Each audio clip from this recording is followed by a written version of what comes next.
everyone. Welcome to Carbon Black Connect. I'm Brian Beyer, the CEO and one of the co-founders of Red Canary.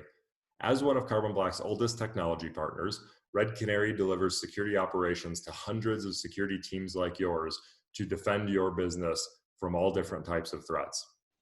My plan for today was to talk about how this is the best possible time to be building a security program. Thanks to tools like Carbon Black, we have more data than ever. We have more tools and talent, and all of that helps us build great security programs. But we live in a bit of a different world today. Many of us are now working remotely. We're defending sometimes an immediately distributed workforce. And to be honest, the future of many of our businesses is uncertain. So given how everything has changed, we thought that the best way to help everyone was instead chat with a few people on the Red Canary team about topics that are especially relevant to security teams right now. I'm joined by my founders, Rothe and Keith McCammon, as well as Katie Nichols, a principal analyst on our security intelligence team. Thanks everybody for joining me. I'm excited to dive in with you all. Awesome. Thank you very much, Brian. We're just going to go through a couple of topics today and have some fun, disagree maybe, start a few fights, and see where it takes us. So the first one, which is, I think, on everybody's mind over the last couple of months, is just COVID-19 and its impact on information security. So I think there's a couple different angles to think about it from, and we'll start by thinking kind of in macro terms, architecture terms, and kind of start with you, Brian, from a CEO perspective. What are some of the key concerns you have about security during the COVID-19 impact period, however long it may be?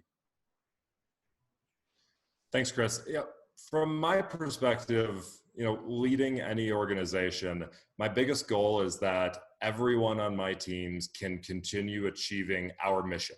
So at Red Canary, where our mission is to make sure that every organization around the world can continue to achieve their own missions without being distracted by a cyber attack, that's what I'm focused on. I need my team to still be able to be productive. And that has changed a lot. Our headquarters in Denver, we closed several weeks ago. And we have teams who are now working a lot more remotely that hadn't in the past before. So I need them to be productive. I need them to still be able to do what they do for our customers, but know that they're doing that in a very different environment, and in sometimes a less secure environment. So at the same time, while I need that productivity, I still also need to be able to make sure that we're protecting all of our customers, whether it's their data, their privacy, or even Red Canary's own intellectual property. And so those are the big balances I think we have. Like any time of recession or downturn or crunch, we have to figure out how do we balance the greatest productivity to serve our customers, but do so with less budget and maybe less focus and attention that we've had in the normal times that were great like before. Thanks, Brian. Keith, curious your take. So there's obviously differences when you have a workforce that's primarily remote. What are some of the key kind of security architecture things as you think of it from kind of a blue team defender perspective or a security engineering perspective? What are kind of some of the big things that stand out to you? I think some of the really big ones, and it's been interesting having a lot of these conversations with folks over the past few weeks, and trying to distill it down into a handful of things that are common to most organizations. First one just comes down to understanding endpoints, and that means a very different thing, I think, in the context of what's happening now. We think of traditional endpoints, your workstation or a server. Now we have a lot of customers and organizations everywhere standing up infrastructure that they didn't expect but need in short order. So things like VPN, cloud services, those are all in scope now. And then moving through there, just doubling down on security training, right? Not having the benefit of all of your controls, particularly for organizations that typically have people behind a firewall in an office in a more tightly controlled environment. And then lastly, I think just, everyone revisiting and thinking about incident response plans, even if you have them, not making the assumption that, communications, your tools, your processes, will all work the same, given folks, various constraints. Thanks, Keith. I'm curious, Katie, from your perspective, you spend a lot of time researching adversaries and techniques, obviously with your background.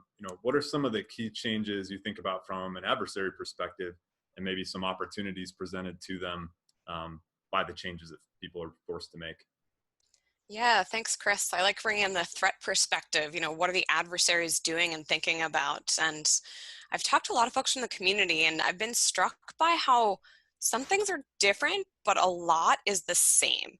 I think it's tempting anytime you have a huge event like this that we're all concerned about to kind of have a knee-jerk reaction of like panic, right? This feeling of there's so much unknown and unexpected. We have a lot of people working remotely, and threats are changing, and we need to do everything differently. Well, Keith mentioned a couple things, like, looking at your incident response plan, that kind of thing. Adversaries know about these changes as well. They know that, a lot of us are working remotely for the first time. Some companies have done more remote, some less. So thinking about, that quick change, adversaries know that too. We've seen an increase in things like scanning for Citrix vulnerabilities or other, remote software. Things like increased attempts to exploit, public-facing remote desktop protocol, if that's an option for your workforce. So adversaries really know the changes that our organizations are making too, and they're trying to leverage those. Of course, this is a time that we're all really uncertain, and adversaries are definitely preying on that.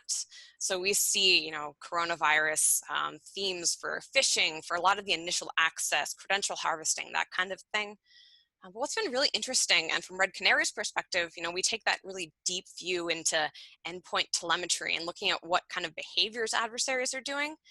And from that perspective, it's been interesting because we've seen, a lot of the phishing themes kind of change, but a lot of those behaviors are really the same kind of payloads. We're still seeing, the living off the land binaries, the PowerShell execution. So it's sort of interesting to think about, what has changed in terms of themes. And, maybe there's an idea that because people are feeling really vulnerable right now, the social engineering aspect might be a little more successful. And then there's a shift to remote workforce. Adversaries know that. But, if you had detection approaches that worked before, like the behavior-based detection approach that we take at Red Canary, that stuff is still working. Adversaries are still relying on those same techniques and behaviors they did before. So some things have changed, but not everything. All right. The next big topic we wanted to get into was to think about some of the big macro trends in endpoint security. So we've seen over the last 10 years going from, lots of ingrained all-in-one EPP suites to kind of breaking those up into best athlete type products. And then maybe back together a little bit. So there's a lot going on, from a Red Canary perspective. All of the endpoint vendors that we work with, I think, over the last couple of years, either went public or were acquired, or both.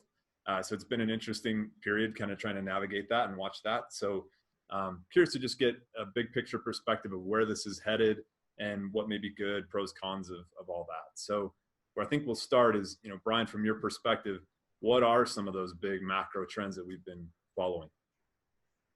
I think there's a couple. One of the big ones is that we're seeing security really start to be more embedded inside of all of the platforms that we use every day. And from my perspective, it looks like that continues to happen in two ways. The first thing that happens is that in a platform, whether it's a cloud platform like AWS or Azure or GCP, or if it's in the endpoint platforms running an operating system, or even in something in between, right, like VMware's hypervisors. In those cases, there seems to be phase one, which is let's get really good telemetry and monitoring out of those platforms, right? That's the first embedding of security into a platform. And then second, we see the ability to do detection and prevention coming from those platforms. So we now are seeing the operating systems, the cloud providers, vSphere, all of these systems are now giving us more data than we ever had before, right? And that's what we as a security team, for many security teams and for all of you, I think that's what gives me so much optimism and like why I love this world we're in right now. We have more data than we've ever had before, and that's great. What's been interesting as a change over time is this yo-yo back and forth between very low quality single EPP products that's supposed to be a single agent that does a mediocre job across the board of everything it tries to do. And then the creation of EDR gives us really best of breed sensors, right? And sensors like Carbon Black Response and now, Threat Hunter and CB Cloud are still kind of setting the gold standard for the amount of telemetry that they collect off of systems. But the great thing, and like why we love this current evolution of the Carbon Black products, is that they're now paired with great prevention capabilities in what used to be called CB defense and an endpoint standard, and with other parts of live ops being brought together. And so we are seeing that consolidation of those use cases come back into a single agent. Now, my hope with all of that is we don't go down the trend we went in years past where the quality really suffered as they were consolidated. My hope is that we're going to continue to see really good best of breed features all as a part of this total suite. And then finally, endpoints continue to change, right? At Red Canary, we use a mix of Windows, Mac, and Linux systems, but a lot of those Linux systems are also Chromebooks being run, by different parts of our company.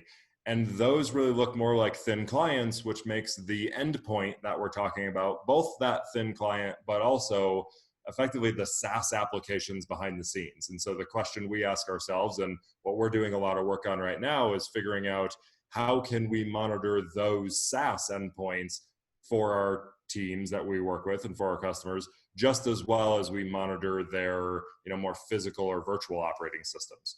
So a lot of changes, but at the same time, like beyond getting more data, much of things are the continued evolution and the yo-yo back and forth between thin clients and thick clients that seem to happen every decade.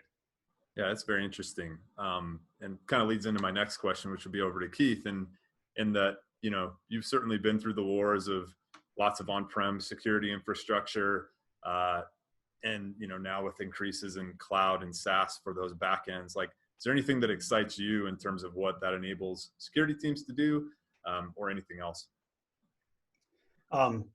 Yeah, I think, irrespective of cloud or traditional endpoints, I think the really nice thing that we're in a position to do now is really to focus, right? So on the cloud side, letting providers do what they're really good at and provide a really good focused service, and do a really good job at securing that service, seeding things like identity management over to the customer. They enable agility, they enable mobility, which we now know is increasingly important. And then on the traditional endpoint side, I think the same thing is true, right? You're seeing a lot of really, really good controls, things like application whitelisting, right? Or application control. Those, Bit9, then Carbon Black, now VMware, right? Really pioneered this over the course of years and years. And now we're seeing like platform and endpoint vendors adopt that as a core selling feature of their platform, right? So like that entire attack surface is being addressed by Apple, by Linux as a community, by Microsoft, and that also levels the playing field in a lot of ways for endpoint security vendors, right? Removal of things like kernel extensions and a lot of low-level access to operating systems makes them safer. Also, requires that security vendors be more thoughtful, allows them to focus a lot less on data acquisition and a lot more on providing innovative security solutions. So, I think that's kind of the, again, I'd say focus is really kind of like the thing that everyone's in a really, really good and unique position to do for the first time in a long time. Katie, as you think about that and think about these macro trends in endpoint security and some of the changes Keith talked about, that seems to remove a lot of potential for low-level vulnerability that attackers prey on today.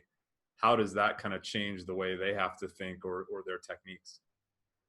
Yeah, it's been really interesting to watch, when vendors or users or, those who create operating systems are locking down the kernel so much, an adversary has to go somewhere else.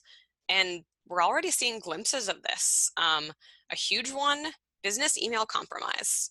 People are so concerned, and as we should be, about how adversaries are operating on hosts, but they often ignore this, idea that, an adversary could just email, me and say, hey, it's Brian Beyer. I need you to, wire me some money.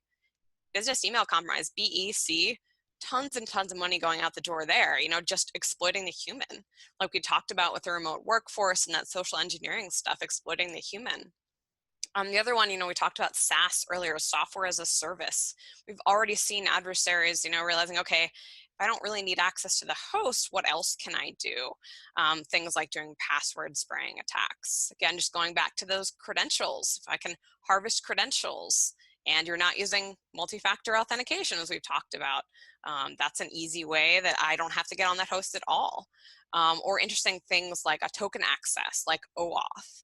Cool, as a user, yeah, I'm just going to allow that app. And again, using that social engineering plus some things that don't really touch the host. So I've seen a lot of things there. I'm always concerned, especially now with BYOD, bring your own device, or personal devices. You have some apps, maybe some software from your company on a personal device. How are you securing that? Do you have visibility into that if something goes wrong? So just an overall shift of, again, adversaries know where they're getting stopped. So if they're getting stopped at the kernel, at the host level, they're going elsewhere. Another huge one to think about, and we've touched on it already, cloud. I know, we're trying to catch up. We're trying to figure out how do we monitor adversaries in the cloud, but adversaries know that often there's sort of this disconnect between, the owners of the cloud infrastructure and the users. Am I supposed to secure it? Are you supposed to secure it? So some of that confusion, basically adversaries are going to go wherever they know we're weak. Thanks for that, Brian. So I'll open it up. Do we leave anything on the table in trends in endpoint security? My question would be to Keith, Katie, and to you, Chris. All of this is happening. Everyone's to-do list got a lot longer and different. Projects changed. When I stop listening to this, what are the one or two things I do immediately, right? I likely have a carbon black product that gives me better telemetry than before. What do I go do next?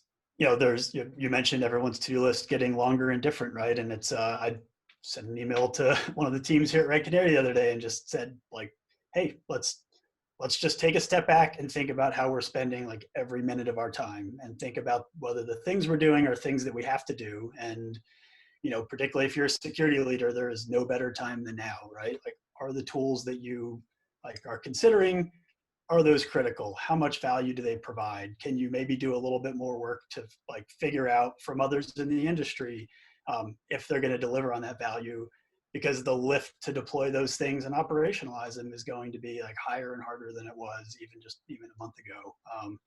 And if you've got, for whether it's Carbon Black or, Microsoft, pick your suite of products. Thinking about on the operation side, if you have the right vendors or partners in place to help you operationalize and really get good outcomes from those tools, is every bit as important as the technology itself, right? Just be really, really thoughtful about whether the things you're setting out to do are the things you absolutely have to do right now, because it's all taken a little bit longer, it's costing a little bit more, and time and attention are harder to come by now than I think they've at least been in my career. So I always go back to this idea of threat modeling, which to me is simply knowing your adversaries and knowing yourself, and then matching those things up. And so this is a great time, as we've all said, to kind of stop and pause, take a deep breath. There's a lot going on, but it can be a good time to kind of reassess. It's not a lot panic mode. Everything is different, but maybe there are some tweaks, in knowing your own organization. We talked about a lot of people are remote, thinking about, are there tweaks you need to do, lock things down there. On the adversary side, maybe they're trying to exploit your users, feeling unsafe, feeling concerned, feeling uncertain. And so ramping up user awareness. But again, going back to those threat models, it's not like everything has changed. So if you had things that were a priority before, trying to gain endpoint visibility, that's still a really, really good thing to do. But it's nice to have a chance to kind of pause, think a little bit more about your threats and yourselves and where you should prioritize. Awesome. Well, thank you, Chris, for moderating today, and to Katie and Keith for joining us. It was great to chat with you both. Thanks for joining us, everyone. Please be safe and healthy. And if there's anything the Red Canary team can ever do to help you all, please don't hesitate to reach out. We'll see you out there.